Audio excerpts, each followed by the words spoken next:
এরপরও আল্লাহ এত ভালোবাসে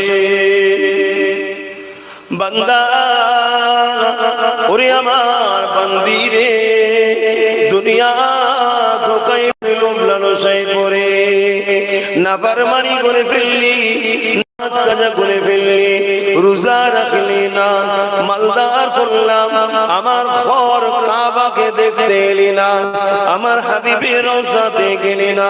ওরে আমার বান্দারে, দুনিয়াতে শরাব পান করে ফেললি, ওই শরাব তোর জন্য হারাম করেছি আমি, কেননা ওটা তোর লিভারের কিডনির ক্ষতি করে, তোর মানুষত্বকে নষ্ট করে দেয়। এরপরও তুই পান করে ফেললি। ওরে আমার বান্দারে, গান শুনতে যাস না, যাত্রাতে যাস না, যাত্রা ফাংশনে যাস না, মিথ্যা নাটক যেখানে দেখানো হয় ওখানে যাস না, কেননা এগুলো সব প্রতারণা, এগুলো তোর রব আল্লাহ পছন্দ করে বান্দারে। এরপরও তুই 20 বছর ধরে ওখানে কাটালি, 30 বছর ধরে যাত্রা ফাংশন গানে সিনেমাতে কাটালি। ওরে আমার বান্দা বান্দি রে, তুই কি জানিস আমি আল্লাহ তোকে সর্বসময় ডাকতে থাকি। ওরে আমার বান্দা, কি জন্য তুই নামাজটা কাজা করতে লেগেছে? ওরে আমার বান্দি রে, কি জন্য তুই এমন করে টিভি গান শুনতে লেগেছে রে? ওরে আমার বান্দা রে, নিজের স্ত্রী ছাড়া বেগার নারীর সঙ্গে কেন না যাই সম্পর্ক রাখার মনে বাসনা রাখিস রে? ওরে আমার বান্দি রে, স্বামীর অবর্তমানে স্বামীকে কেন ধোঁকা দিতে লেগেছিস রে? এখনো তোদের আমি আল্লাহ পছন্দ করি। এরপরও তোরা যখন করেই ফেলি, অন্যায় যখন হয়ে গেছে, আমি আল্লাহ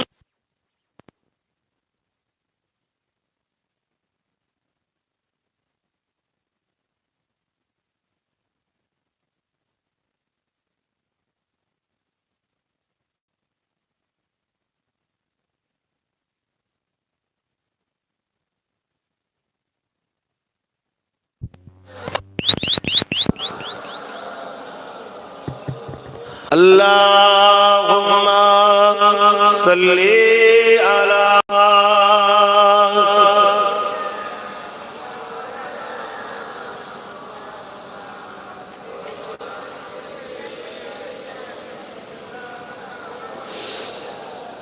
ওরে আমার বান্দা বান্দি, তোরা কি আমাকে বিশ্বাস করলি না? তোরা তো বলিস আমানতু বিল্লাহ, ঈমান এনেছি আল্লাহর উপরে। তোরা কি দেখতে পেলি না এই বিশাল আসমানটাকে কে বিনা খুঁটিতে দাঁড় করিয়ে রেখেছে?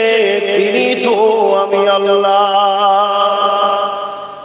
তোরা কি দেখতে পাস না কিভাবে মায়ের পেটে পুরুষের শরীরে তোর বাপের শরীরের রস সামান্য যাওয়ার পরে কিভাবে মায়ের পেটে তোদেরকে আস্তে আস্তে সৃষ্টি করলাম, দুনিয়া দেখতে দিলাম। চোখ ছিল দেখার শক্তি, দোষনি ছিল না, কান ছিল শ্রবণ শক্তি ছিল না, মুখ ছিল কথা বলতে তোরা পারতিস না। আমি আল্লাহ তোদেরকে আস্তে আস্তে চোখের জ্যোতি দিলাম, চোখের রশ্মি দিলাম, চোখের নূর দিলাম, কানে শ্রবণ শক্তি দিলাম, আমি আল্লাহ জবানে কথা বলতে দিলাম। তোরা কি দেখিস না বাচ্চাগুলোর হাতে কোনো ক্ষমতা নাই, ওয়েট তুলবে তো দূরের কথা, কিন্তু আমি আল্লাহ তোদেরকে যুবক বানালাম, আস্তে আস্তে বড় করতে লাগলাম, শরীরে পাওয়ার তাকত দিতে লাগলাম। কি জন্য রে বান্দা? গরিবকে লুটবি বলে না না না, অসহায়কে আঘাত দিবি না না না, কি জন্য দিলাম? তুই তাকত নিয়ে আমি আল্লাহ আমাকে রুকু সিজদা দিবি, হালাল ইনকাম করবি, এতিমদেরকে দান করবি, অসহায়ের সাথ দিবি, সমাজে শান্তি প্রতিষ্ঠিত করবি। ওরে আমার বান্দারে, তোরা কি দেখলি না এই পায়ে তোদের চলার ক্ষমতা ছিল না, আমি আল্লাহ এই ক্ষমতা দিলাম, আস্তে আস্তে চলতে শুরু করলি। এই জন্য দিলাম না তোদেরকে যে তোরা এই ক্ষমতা নিয়ে যাত্রায় যাবি, গানে যাবি, ফাংশনে যাবি, সিনেমায় যাবি। না না না, আমি আল্লাহ তোদের পায়ে ক্ষমতা দিয়েছি। গরিব দিন দুঃখীরা অসহায়রা তাদেরকে দেখতে যাবি, বিমারিকে দেখতে যাবি, আল্লাহ ওলিদের দরবারে যাবে, দিন শিক্ষার জন্য যাবি, আমার জন্য দাঁড়িয়ে দাঁড়িয়ে নামাজে কিয়াম করবি। ওরে আমার বান্দা বান্দি রে, তা না করে তোরা অন্যায় করে গুনাহ করে করে বেড়াতে লেগেছে। শোনো না, আমার নবী পাক জানান, যখন কোনো বান্দা বান্দি অন্যায় করতে থাকে, ভুল করতে থাকে, পাপের রাস্তায় যেতে থাকে, আমার আল্লাহ ডাক দিতে লাগে, ওরে আমার দাসে, ওরে আমার দাসী রে, কে আছে আমার থেকে দ্বিতীয় একজন প্রভু যে তোর সমস্যার সমাধান করতে পারে? কেউ আছে? আল্লাহ নবী বলেন, যখন আমরা গানে যাই, সিনেমায় যাই, যাত্রায় যাই, জেনায় যাই, অন্যায় রাস্তায় যাই, ওই সময় আল্লাহ ডাক দিতে লাগে, ওরে আমার বান্দা, ওরে আমার বান্দি, আয় যাস না, শয়তান তোকে ধোঁকা দিয়ে আমার থেকে দূরে সরাচ্ছে। তোর রব আমি ডাকছি, ফিরে আয়। ওদিকে আযাব আছে, ওদিকে ধ্বংস আছে, ওদিকে শাস্তি আছে, ওদিকে শান্তির থেকে ক্ষতি বেশি আছে, ওদিকে যাস না রে, যাস না রে, যাস না রে। এইভাবে আল্লাহ ডাকতে থাকে, ফেরেশতারা দেখতে থাকে, আমার দয়ালু আল্লাহ তোমাকে আমাকে ডেকে যায়, ডেকে যায়। তুমি আমি যদি এইরকম একটা সময় কেউ একবার থমকে দাঁড়িয়ে গিয়ে আল্লাহর ভালোবাসায়, আল্লাহর ভয়ে ফিরে যদি আসতে পারি, কোনো পাপ কাজে যেতে গিয়ে, আল্লাহ পাক কুরআন পাকে সূরা রহমানের মধ্যে জানাচ্ছে, ওয়ালিমান খাফা মাকাম রাব্বিহি জান্নাতান, ওই বান্দা বান্দিকে আল্লাহ দুটো জান্নাত দিয়ে দেবে।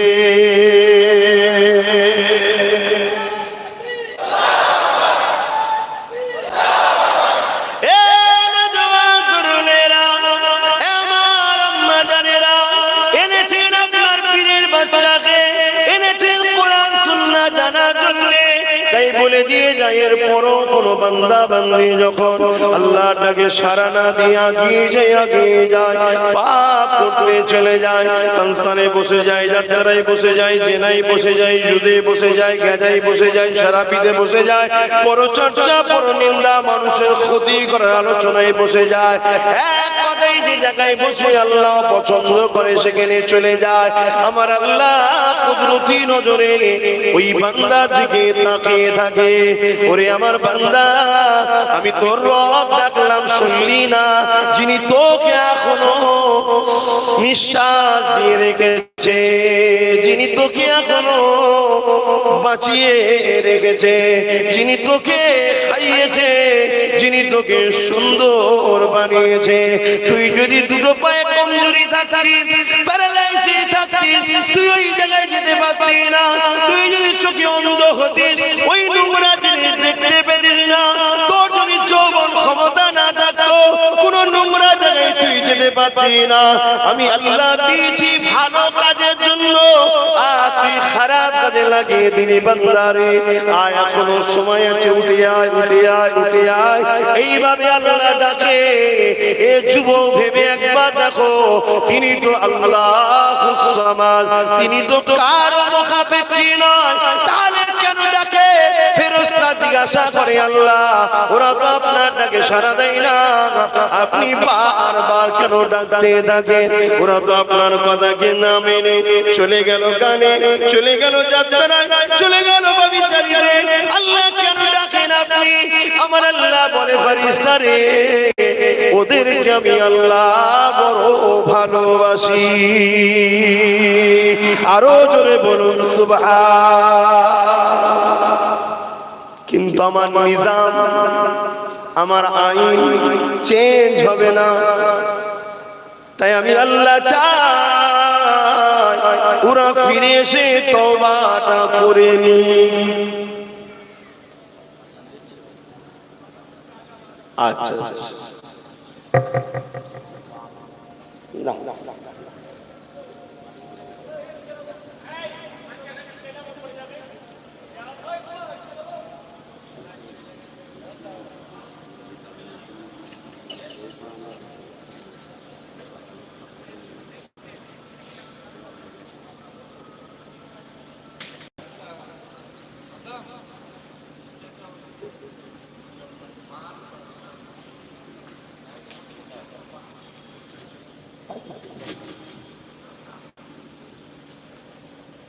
হয়ে গেছে আজান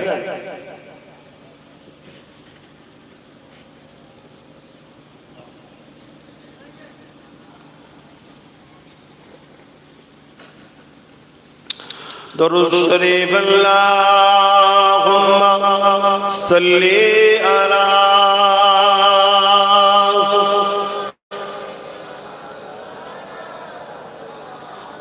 আলি সাইয়্যিদিনা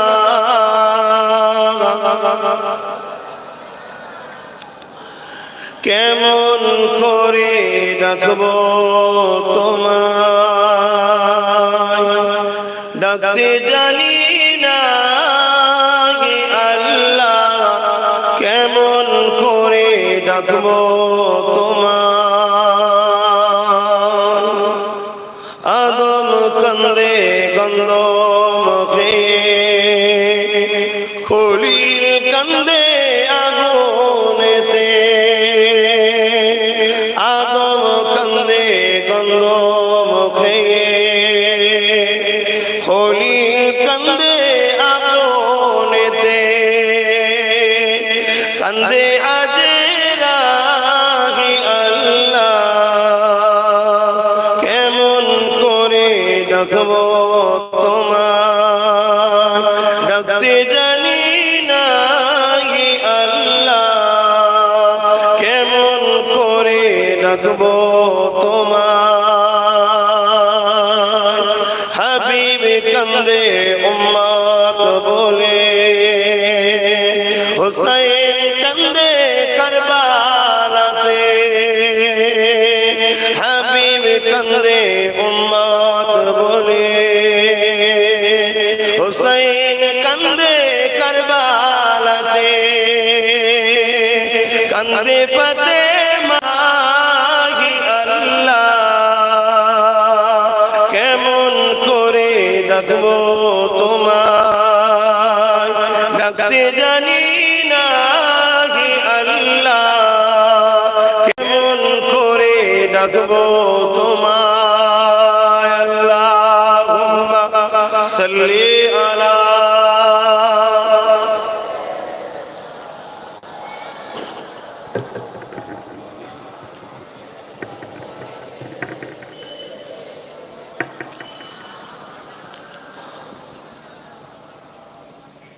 মুসলমান ঘরের ছেলে মেয়েরা তরুণীরা বাবেরা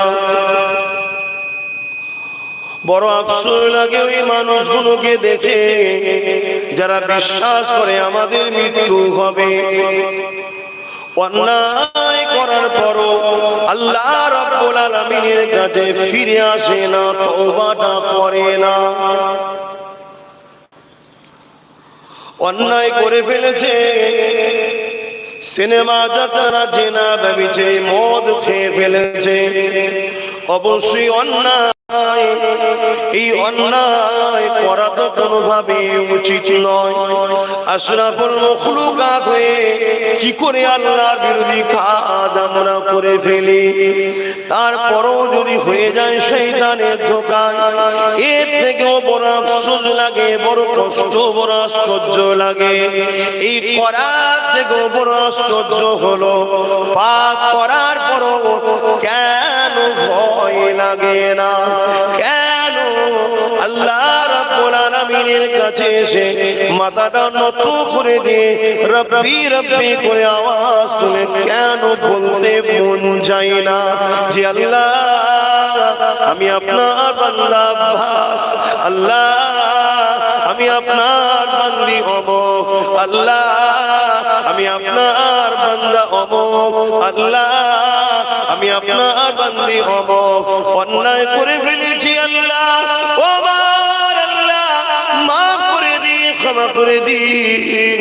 নবী আমার জানিয়ে দিলেন, এইভাবে যদি কেউ চোখে কোনা দিয়ে মাছির মাথা দেবো ক্ষুদ্র পানি ফেলে দিয়ে নিজের পাপের কথা খেয়াল করে তওবা করে লায়, যেমন মায়ের পেট থেকে বেরোলে কোনো গুনাহ থাকে না, ওই রকম আল্লাহ পাপ বেগুনাহ বানিয়ে দেয়। সঙ্গে সঙ্গে আফসোস ওই ভাই বোনকে দেখে লাগে, আফসোস ওই বোনগুলোকে দেখে লাগে, ভুল করার পরে কেন তারা ফিরে আসে, এইটা দেখে আফসোস লাগে।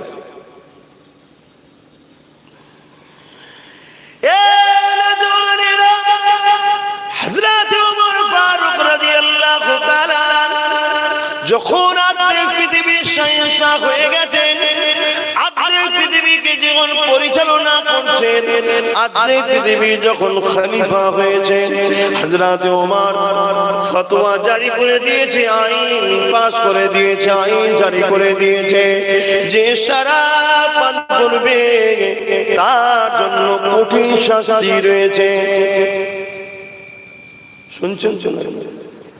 আর এখন শরাব পান করলে পুরস্কার আছে।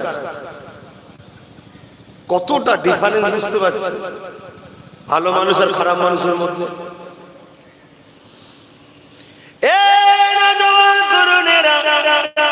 এমন সময় একটা যুবক ছেলে রাস্তা দিয়ে যাচ্ছিল শরাব পান করতে করতে, এমন সময় অন্য দিনে ফারুক আজম আসতেছিলেন, কোন কারণে কোথায় যাচ্ছিলেন, হঠাৎ করে মুখামুখি কাছাকাছি হয়ে গেছে।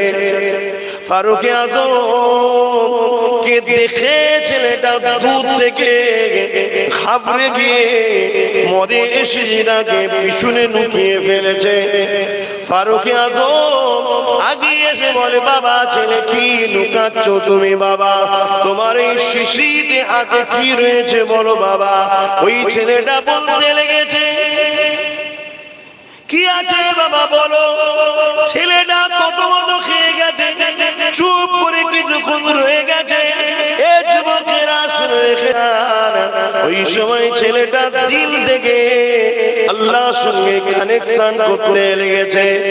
তোমার দিলে এখন কি হচ্ছে আমি জানি না, আল্লাহ জানে। দিল থেকে বলে, মালিক আমি তো আসামি, অন্যায় করে ফেলেছি, ভুল করে ফেলেছি, মালিক তুমি আমাকে উমারের হাত থেকে রক্ষা করো, উমার আমাকে শাস্তি দেবে। শোনো ভালো তারে, আল্লাহ তোমার কাছে আমি তওবা করছি, আর কোনোদিন শরাব পান করব না। এই যাত্রায় আমাকে উমারের হাত থেকে হেফাজত করে দাও আল্লাহ, শাস্তি থেকে আমাকে রক্ষা করে দাও আল্লাহ। এইভাবে দিন থেকে কানেকশন হতে লেগেছে। উমার বলে, শিশিটা দেখো বাবা, দুই রকম রাত রয়েছে। এক সময় ছেলেটা বলতে লেগেছে, হুজুর আমি দুধ পান করতে লেগেছে। হুজুর বললেন, দেখা যখনই শিশিটা বার করেছে, ছেলেটা চোখ দিয়ে পানি ঝরতে লেগেছে, টপ টপ করে পানি বেরোতে লেগেছে। কেন? ছেলেটার হাতে তো মদের বোতল ছিল, ছেলেটাও তাকিয়ে দেখে ওটার মদ নাই। আমার আল্লাহ পাক শাইউল কাদির ওটাকে দুধ বানিয়ে দিয়েছে। উমর ফারুক জিজ্ঞাসা করে, কাঁদো কেন? ছেলে বলে, হুজুর আল্লাহ যখন মাফ করে দিয়েছে, আপনার আদালতের বিচার নাই। কি হয়েছে বলো? হুজুর আমি শরাব পান করছিলাম, আপনাকে দেখে আমি বড় ঘাবড়ে গেছি, আল্লাহ সঙ্গে কানেকশন করে তওবা করে নিয়েছে, শরাবটা দুধ আল্লাহ পরিণত করে দিয়েছে। ওই সময় ওমর বলে, শোনো বাবা ছেলে, আল্লাহ কত ভালোবাসে তোমাকে আমাকে দেখছো, সেই আল্লাহকে ভালোবাসো, সেই আল্লাহর সঙ্গে জুড়ে যাও, সেই আল্লাহকে বন্ধু বানিয়ে নাও, সেই আল্লাহকে আপন করে নাও। কেননা তোমার বিমা সেবা করতে কোনো ডাক্তার পারে না, তোমার বিমা সেবা করতে কোনো ওষুধ পারে না, তোমার বিমার সেবা তিনি করে যিনি তোমাকে বিমা দিয়ে পরীক্ষা নেয়, তিনি আল্লাহ। তোমার অভাবীকে কেউ মিটাতে পারবে না, তোমার সংসারের অশান্তিকেও মিটাতে পারবে না, তোমার সংসারের অভাবকেও দূর করতে পারবে না। তিনি মিটাতে পারেন যিনি তোমাকে পরীক্ষা করার জন্য একটু অভাব দেয়, দেখি কি বলে, তিনাকে ধরে। অসুবিধা হচ্ছে আমার ভাইদের দরখাস্ত, অনুরোধ, আমার বোনেদের কাছে আমার অনুরোধ, আমার আব্বা আমার আম্মা অনুরোধ, মাথা নত করে তওবা করুন আল্লাহর কাছে, তওবা করুন। ভুল হয়ে গেছে, সময় এখনো আছে, কখন নিঃশ্বাস পড়াবে কেউ জানে? তওবা করে দেন। অনেকে ভাবে একটু বয়স হোক না তওবা করবো, আপনি বয়স হওয়ার আগেও তো চলে যেতে পারেন।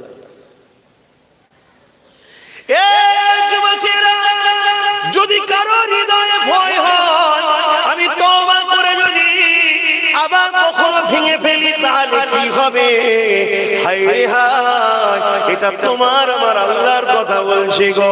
কত দয়ালু জানো, তিনি বলতে লেগেছে একবার নয়, দুবার নয়, 100 বার নয়, 1 লাখ বার নয়, 1 কোটি বার নয়, যতবারই ভাববি দেরি করবি না, ফিরে আয়, ফিরে আয়, ফিরে আয়, আমি আল্লাহ ততবারই তোকে মাফ করে দেব।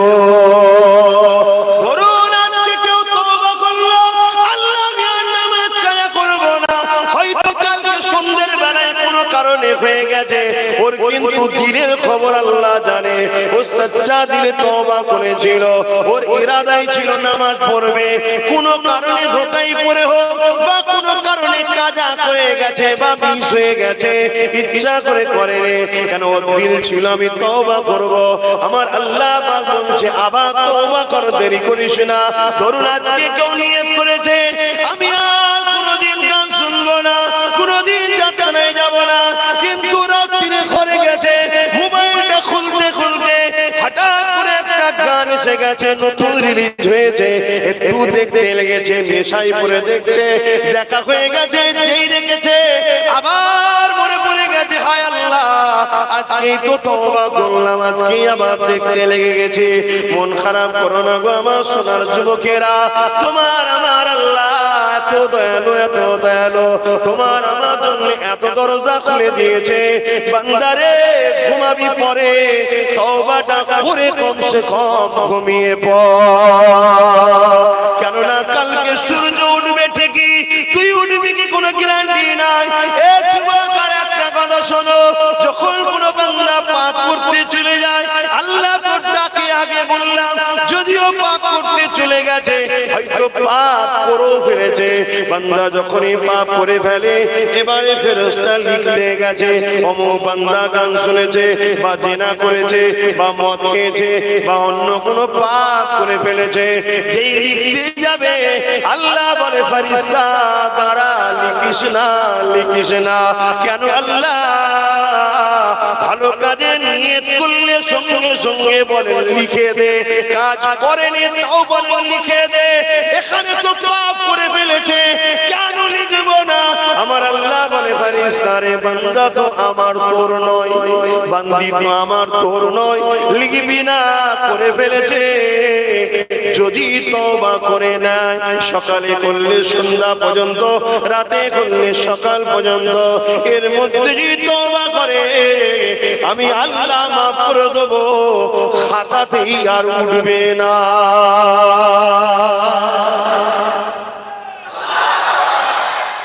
আল্লাহ কত ভালোবাসে, কেন দূরে থাকে, কি কাজ দিয়েছে আল্লাহ? বলুন কি কাজ দিয়েছে? কোন কাজটা আপনার মনে হচ্ছে অন্যায়? বল, আল্লাহ যে কাজগুলো দিয়েছে কি দিয়েছে? নামাজ পড়তে বলেছে, নামাজ পড়তে কষ্ট হয়, এ কথা বলছেন না কেন? তো পড়েন না কেন? অথচ নামাজ আল্লাহ দিদার হয়, জোরে বলুন সুবহানাল্লাহ। তুমি হয়তো দেখতে পাচ্ছ না, কিন্তু আল্লাহ তোমায় দেখছে। একেবারে আল্লাহ নামাজের কাছে চলে আসে কুদরতি ভাবে। এবং শুধু এটা নয়, রাসূল বলছে যখন সিজদা দেয় এই কপালটা আল্লাহর কুদরতি কদমে পড়ে, জোরে বলুন সুবহানাল্লাহ। যখন তুমি সুবহান রাব্বিল আলা বলো তাসবিতে, তখন আল্লাহ সমস্ত ফেরেশতা দেখায় ডাকে, এই ফেরেশতা জলদি করে দেখ, তোরা বলেছিস না এখানে বানাবে না, দেখাই দেয়।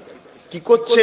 আল্লাহ দুনিয়া সব কিছু ছেড়ে দিয়ে নিজেকে তোমার কুদরতি কদমে উৎসর্গ করে দিয়েছে, দিয়ে বলছে সুবহানা রাব্বিয়াল আলা, আল্লাহ তুমি সব থেকে বড় পবিত্র।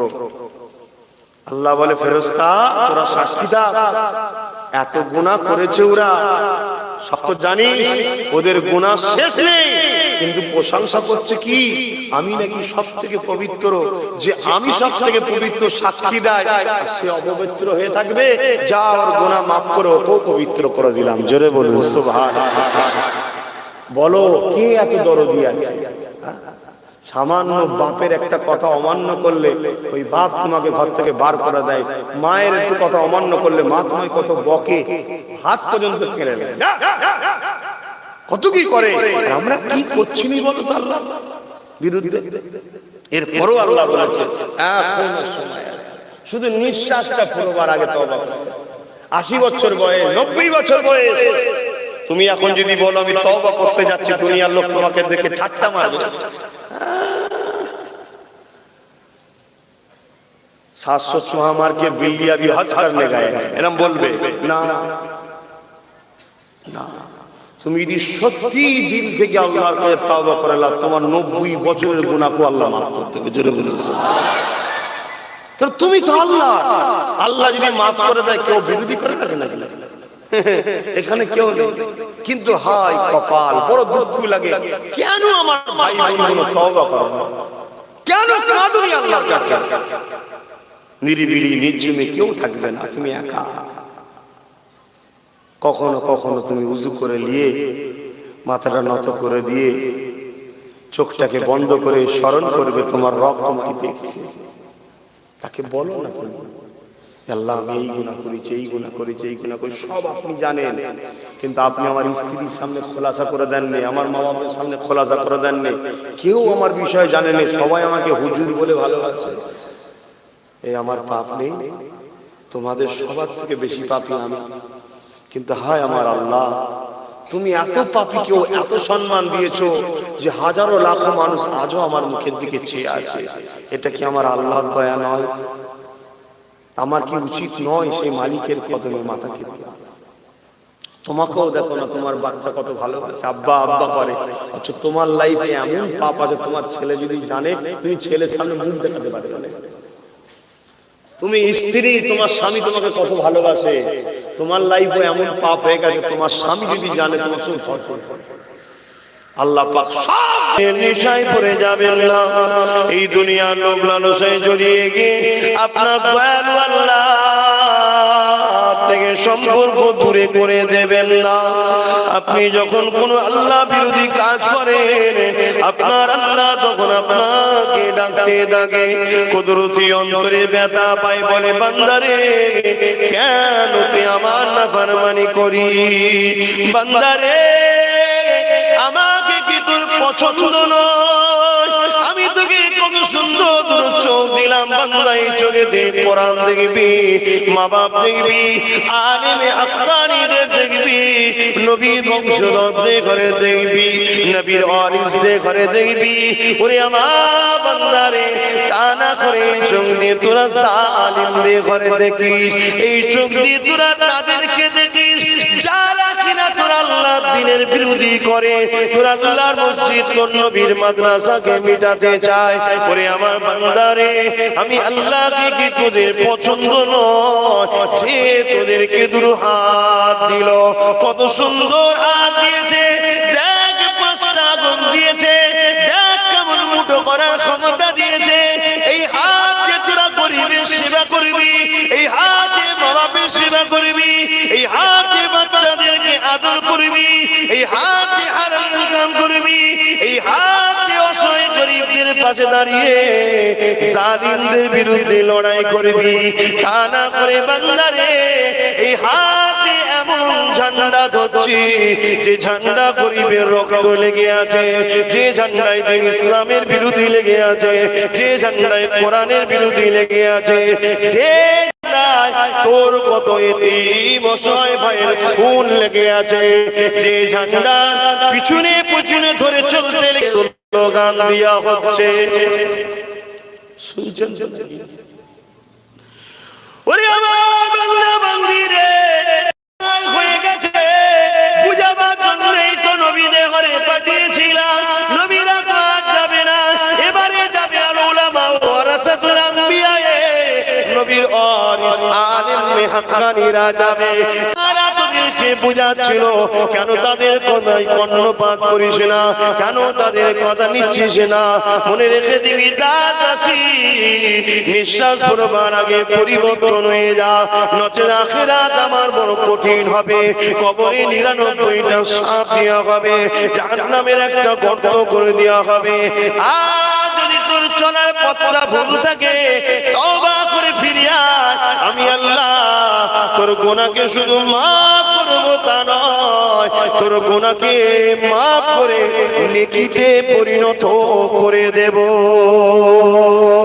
এই যুবকেরা, তরুণেরা, বাপেরা, এই বিষয়ে একটা কথা বলে শুনে রেখে দেন। বনি ইসরাইল কওমের একটা যুবক ছিল, যে যুবকটা বড় চরিত্রহীন খারাপ যুবক ছিল। এমন করে প্রতিটা রাত্রিতে সে নতুন নতুন নারীকে নিজের ঘরে নিয়ে আসতো। নাউযুবিল্লাহ মিন জালিক, তার অভ্যাস চরিত্র এত খারাপ ছিল, প্রচুর অর্থ ছিল, গ্রামের সবাই জানার পরও ওর বিষয়ে কেউ কথা বলতে পারেনি। দাপট পাওয়ার রয়েছে, কিন্তু সবাই তাকে ঘৃণা করত, পছন্দ করত। কিন্তু সে নফসে ধোঁকায় পড়ে, যৌবনে ধোঁকায় পড়ে গিয়ে ভাগ রাস্তাতে সে যেতে লাগলো। একদিন সে এমন সময়তে 60 দিরহাম দিয়ে একটা নারীকে খরিদ করে নিয়ে এসেছে। এ যুবকেরা, তরুণেরা, বাপেরা, এই সময় যখন নারীকে সাজিয়ে গুজিয়ে তার সঙ্গী সাথে আরো চাকরানি ছিল, সাজিয়ে দিয়ে যখন খাস কামরার মধ্যে রেখে দিয়েছে, গভীর রাত্রে যুবকটা যখন কামরাতে যাচ্ছে তার পাপাচারে লিপ্ত হবে বলে, ওই সময় গিয়ে দেখে ওই নারীটা কাঁদতে লেগেছে। এই যুবকটা বলে, কেন তুমি কাঁদো? তোমাকে তো আমি তোমার মসজিদে তোমার ইচ্ছাতেই তো পয়সা দিয়ে খরিদ করেছি, আজ তুমি কেন কাঁদো? ওই সময় নারী বলছে, যুবক, অভাব আমাকে হ্যাঁ বলতে বাধ্য করেছিল। শুনছেন? এরকম আমাদের সমাজে হাজারো অভাবী আছে। আমি তো বললে তোমরা বাবা মা অন্যদিকে দেখবে। ডাটা বলছি, ডাটা 100টা মেয়ে যদি অভাবের জন্য নোংরা জায়গায় যায়, 70টা বলতে লাগছে তোমার আমার কমের দাবিদার আছে, আর তুমি আমি মনে করছি আমি বিরাট কিছু করে ফেলছি। হায় হায়, তাই তো আমি বলেছি তোমরা গ্রামে গ্রামে কমিটি করো, ইউনিট করো, গ্রামের কারা প্রকৃত গরিব খোঁজ করো। যারা প্রকৃত গরিব তারা কোন রাস্তায় বেরিয়ে হাত পাতে না, তারা বলতেও পারে না, ফুটতেও পারে না, চুপ করে পড়ে থাকে। গ্রামে ইউনিট করো, কমিটি করো, ওই কমিটি ওদেরকে সেবা করো, আল্লাহ খুশি হবে, নবী খুশি হবে। শুধু মুসলিম নয়, তোমার পাশে যদি হিন্দু পরিবারও থাকে, অন্য ধর্মের পরিবার থাকে, তারাও যদি গরিব হয় তাদেরও বাজার আলু পেঁয়াজ চাল কিনে দাও তাদের বাড়ির পুরুষের হাতে। তাদের থেকে কোনো নিবার কিছু আশা করো না, নেবে একজনের থেকে, তিনি হলেন আল্লাহ। জোরে বলবো সুবহানাল্লাহ। এজন্য তো আমি ফুরফুরা শরীফ আহলে সুন্নাত ওয়াল জামাতের টিম তৈরি করেছি। সেই টিম দ্বারা হচ্ছে আমার কাজ, আস্তে আস্তে হচ্ছে। এখন আমরা শিক্ষার দিকে গুরুত্বটা দিচ্ছি, কেন একদিনে তো হবে না, কেন আমাদের হাতে রাজকোষ নেই। আমরা ওই চেয়েছি দেরে বাবা 10 টাকা, দেরে বাবা 100 টাকা, দেরে বাবা 200 টাকা চেয়েছি, আর চাইতে গিয়েও তো হাজারো জ্বালা। কি 2 টাকা দেয়নি বলে বেড়াচ্ছে, খেয়ে ফেলেছে, কত রকম যন্ত্রণা, বাধা, বিঘ্ন। এটাই তো পরীক্ষা। ভালো কাজ করবি, কানের কাছে লোক বিরোধী করবে, তারপরেও তুই আমার জন্য করিস কি দেখবো, এটাই পরীক্ষা। কিন্তু মানুষ রক্ত গোস্তে তৈরি, কখনো কখনো আমারও মন ভেঙে যায়, আবার মনে করি না আল্লাহর জন্য যখন করছি বাধ্যে মানে করতে হবে। মানুষ ওই যুবকটা বলে, ওই যুবকটা যখন বলে, কেন তুমি কাঁদো? তোমার ইচ্ছায় তোমার রাজিতে তোমাকে তো নিয়ে আসা হয়েছে। ওই সময় মেয়েটা বলে, অভাবের কারণ আমাকে নামিয়েছে, স্বভাবে নয়। কিন্তু যত কাছে যাচ্ছি পাপের দিকে, ভয় একজনের দিনের মধ্যে জেগে উঠছে। মধ্যে কাউকে ভয় করো না কি না রে যুবক, যাকে কোনো জিনিস লুকানো যায় না, লুকানো যায় না, তিনি হলেন আল্লাহ রাব্বুল আলামিন। তিনি তো দেখতে পাচ্ছে। এ যুবক ছেলে, অভাবে জানাই আমি বাধ্য হয়ে গেছি, কিন্তু যত কাছের দিকে যাচ্ছি পাপের, তুমি এখন কাছের দিকে আগে আসো। ভয় আমার জেগে উঠেছে, চোখ দিয়ে পানি বেরিয়ে গেছে।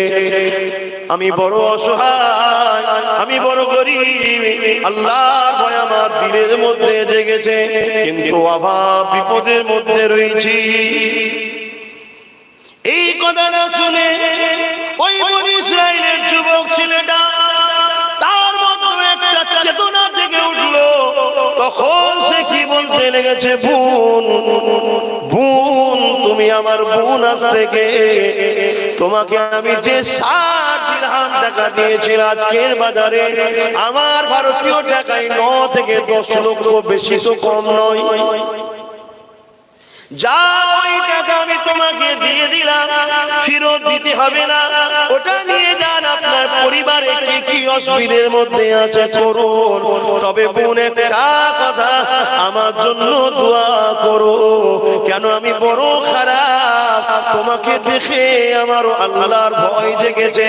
বোন রে, আমি তওবা করেছি, আল্লাহ যেন আমাকে ভালো মাফ করে দেয়।